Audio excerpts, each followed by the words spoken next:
Welcome back. Let's talk a little bit more about inheritance. When we created make fort here, that is, we created our own method just for the ogre class. What we actually did underneath the hood was we extended the prototype, right? It's like saying ogre.prototype.makefort. And you can see over here that's even showing me that I have make fort. Underneath the hood, JavaScript created this for us because we used class keyword. And I think it looks a lot nicer than having to use prototype. We've done that before and it got a little confusing.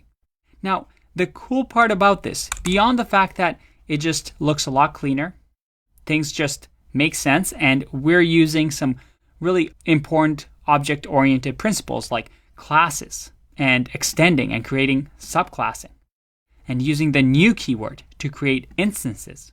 We're also using underneath the hood the prototypal inheritance of JavaScript to make these inheritance prototype chains between our objects.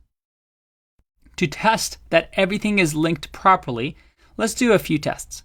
Let's say that we want console.log to have, let's say, ogre is prototype of. What is ogre a prototype of? Well, if I do Shrek here and I run, false. Because, again, this is a little tricky. Ogre is a constructor function. We want to check ogre.prototype, which is the object that contains all the properties and methods we have available. So if I do this and run, I get true. Awesome. What if I do something like this? What if I do character.prototype? Is that a prototype of ogre? If I run this, and let's spell that correctly. Let's try this. I get false. Again, we have to remember ogre.prototype. If I run, I get true. All right, all this prototype stuff is a little bit confusing. There's a better way to check these connections using the instance of keyword. So let's do that. I can say Dolby, is that an instance of elf? The elf class? Yep, it's an instance of elf class. That's great. Is it an instance of ogre? Nope, it's not an instance of ogre. What about character? Is it an instance of character? Yep, it's an instance of character because, well, it extends all the way up from character.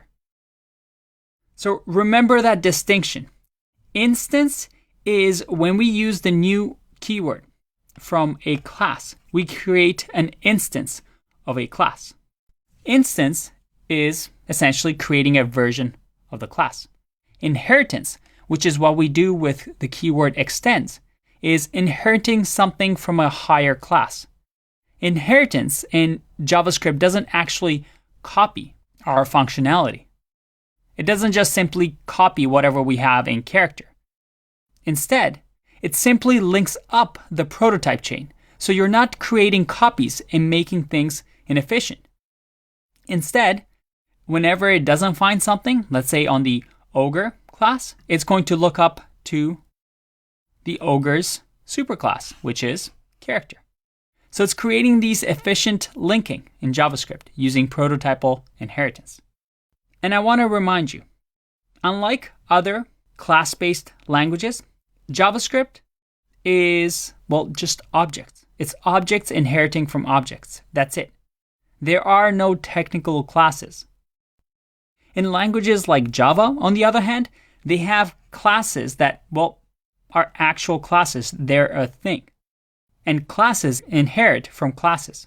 The interesting thing is that languages like Java and C++ actually copy objects when we do something like extend, instead of what we do with JavaScript, which is that we link and the objects are referenced.